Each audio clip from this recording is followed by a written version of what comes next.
Retire हो चुके 70 साल पुराने टैंक को यूक्रेनी युद्ध मैदान में इस्तेमाल करने को मजबूर हो गया है। देखिए, पुतिन हमेशा चौंकाते हैं और इस बार भी उन्होंने अपना बुरा चाहने वालों को बहुत ही बड़ा सरप्राइज दे दिया।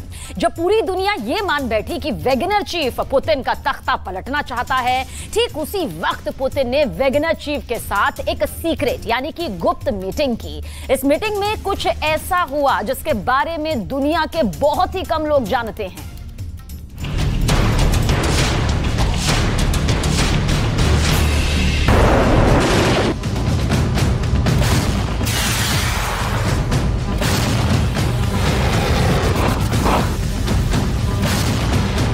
यूक्रेन की जंग में अब वो हो गया है जिसका भरोसा पूरी दुनिया में किसी को नहीं हो रहा है। अगर कोई कहे कि प्रिगोजिन और पुतिन की मीटिंग 3 घंटे तक हुई है तो किसी को भरोसा नहीं होगा, लेकिन ये एकदम 100% सच है। पूरी दुनिया हैरान हो रही है कि जिस प्रिगोजिन के बारे में कहा जा रहा था कि वो पुतिन का जानी दुश्मन है, वही आखिर पुतिन के कैंप में कैसे पहुंच गया। आखिर इस मुलाकात की खबर का पूरा सच क्या है, ये हम आपको बताने वाले हैं। हम आपको ये भी बताने वाले हैं कि आखिर पुतिन और प्रिगोजिन के बीच क्या बातचीत हुई है। सबसे पहले देखिए ये तस्वीरें।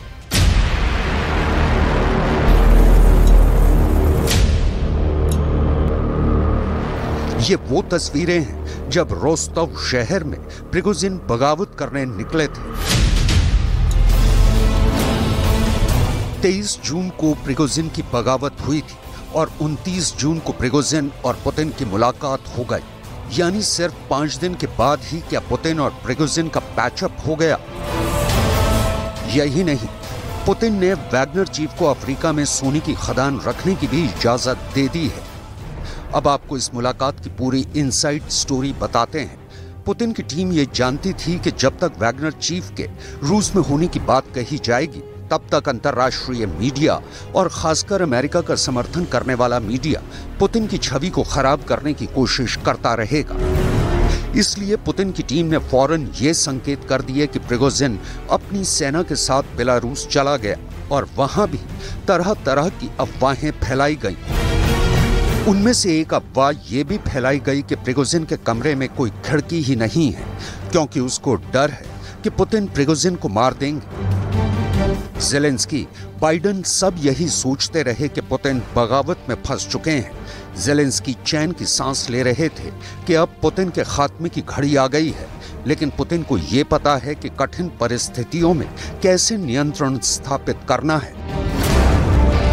पुतिन ने वैगनर चीफ को अपने कंट्रोल में ले लिया और 29 जून को वैगनर चीफ को उसके वैगनर कमांडरों के साथ मीटिंग के लिए बुलाया गया। प्रिगोजिन ने जिस तरह से रोस्तोव में बगावत करके पुतिन की इमेज को नुकसान पहुंचाया था, प्रिगोजिन की ये हिम्मत नहीं हो रही है कि वो पुतिन के सामने बैठ भी सके। जाहिर सी बात है कि पुतिन ने ही प्रिगोजिन को बैठने की इजाजत दी होगी और तब प्रिगोजिन अपने कमांडरों के साथ पुतिन से मीटिंग शुरू करता है। प्रिगोजिन और पुतिन के बीच 3 घंटे की मीटिंग होती है। दोनों के बीच क्या बात हुई है ये आगे बताएंगे, लेकिन पहले सुनिए रूस के राष्ट्रपति भवन की तरफ से जारी किया गया बयान।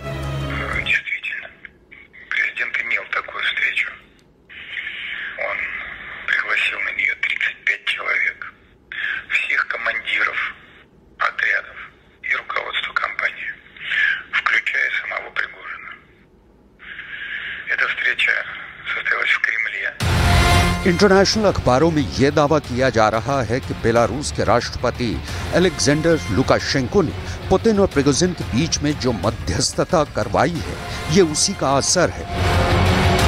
इस बैठक में पुतिन ने कहा कि मैं कैसे ये यकीन करूं कि तुम दोबारा कुछ गड़बड़ नहीं करोगे और बगावत नहीं करोगे। इस पर प्रिगोजिन ने पुतिन से कहा कि मैं और मेरे सैनिक और सारे वैगनर कमांडर पुतिन के प्रति ही वफादार हैं और रहेंगे। इसके बाद पुतिन ने दोबारा पूछा कि फिर रोस्तोव में बगावत करने का ख्याल भी तुम्हारे मन में कैसे आया। इस पर प्रिगोजिन ने जवाब दिया कि मेरे कैंप पर पहले हमला किया गया था, इसलिए मुझे सड़कों पर आना पड़ा। ये बगावत नहीं थी, मैं अपनी मातृभूमि रूस के लिए अपनी जान भी दे सकता हूँ। मैं आपके प्रति पूरी तरह से वफादार हूँ। Конфликт такой, в значительной степени противоестественный, связанный с просто нефункциональностью системы, с ее неэффективностью, с плохим менеджментом, плохим качеством управления. А объективно они не враги друг другу, они союзники. 3 घंटे तक प्रिगोजिन और वैगनर चीफ के साथ मुलाकात और बातचीत चलती रही, जिसमें प्रिगोजिन पुतिन को सहमत करने की कोशिशों में सफल हुआ। कभी पुतिन के भाषण की स्क्रिप्ट लिखने वाले अब्बास गलियामोव ने दावा किया है कि पुतिन और प्रिगोजिन एक नेचुरल फ्रेंड रहे हैं और इस तरह के हल्के तनावों से उबर पाने की क्षमता उनके रिश्तों में है। पुतिन के साथ काम कर चुके अब्बास गलियामोव जो दावा कर रहे हैं, लगभग वैसी ही बात क्रेमलिन के प्रवक्ता दिमित्री पेस्केव भी कर रहे हैं। दिमित्री ने कहा है कि पहले वैगनर चीफ की सारी बातें पुतिन ने सुनी, प्रिगोजिन ने कई तर्क दिए थे जिससे पुतिन का गुस्सा शांत हुआ और फिर पुतिन ने प्रिगोजिन से ये भी पूछा कि अब देश के लिए क्या कर सकते हो। 29 июня. Длилась она почти 3 часа. Подробности ее неизвестны, но единственное, что мы можем сказать, то, что президент дал оценку действий кампании на фронте в ходе СВО, а также дал свою оценку событий 24. बखमूत में तो अब वैगनर चीफ प्रिगोजिन का कोई रोल नहीं रहेगा, क्योंकि पुतिन बखमूत का ठेका पहले ही अपने विश्वस्त और भरोसेमंद जनरल कादिरोव को दे चुके हैं। रमजान कादिरोव ने कहा कि उनकी अखमत सेना पूर्वी यूक्रेन के शहर बखमूत में कठिन लड़ाइयों की जगहों पर तैनात कर दी गई है। बखमूत के स्पेशल ऑपरेशन की कमान भी अलाउद्दीनोव को दी गई है। हालांकि कई एक्सपर्ट्स तो दावे ये भी कर रहे हैं कि पुतिन प्रिगोजिन से झगड़ सकते हैं, लेकिन प्रिगोजिन को यूक्रेन की जंग के वक्त छोड़ नहीं सकते हैं। प्रिगोजिन और उनके लड़ाकों की जरूरत अभी पुतिन को है। О физическом выживании надо думать, понимаете, о спасении режима. Пригожин ему нужен, все остальное вторично. Конечно, есть та проблема, о которой вы говорите.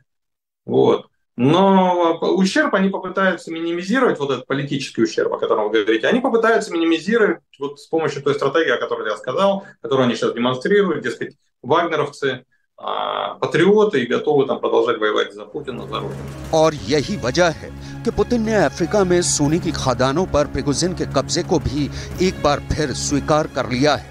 वैगनर चीफ प्रिगोजिन की बगावत के बाद पुतिन की चिंता दुनिया के 2 दर्जन देशों में फैले वैगनर के नेटवर्क की थी। अफ्रीका के अंदर वैगनर का लाखों बिलियन डॉलर्स का साम्राज्य है। देखिए, ये है अफ्रीका महाद्वीप के नक्शे में सेंट्रल अफ्रीकन रिपब्लिक नामक देश की लोकेशन। सेंट्रल अफ्रीकन रिपब्लिक देश के अंदर एक सोने की खदान है। इस सोने की खदान से हर साल 2378 करोड़ रुपए की कमाई होती है। 2378 करोड़ की सालाना कमाई पर वैगनर और प्रिगोजिन का कब्जा है।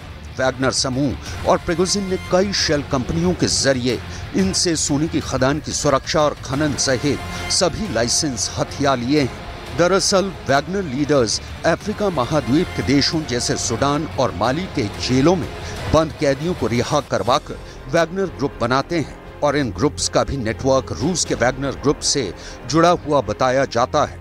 वैगनर ग्रुप अफ्रीका के अंदर इतने शक्तिशाली हो चुके हैं कि ये खूंखार लड़ाके अफ्रीका महाद्वीप के इन देशों के कई बड़े नेताओं और प्रभावशाली लोगों की सुरक्षा में भी तैनात कर दिए गए हैं।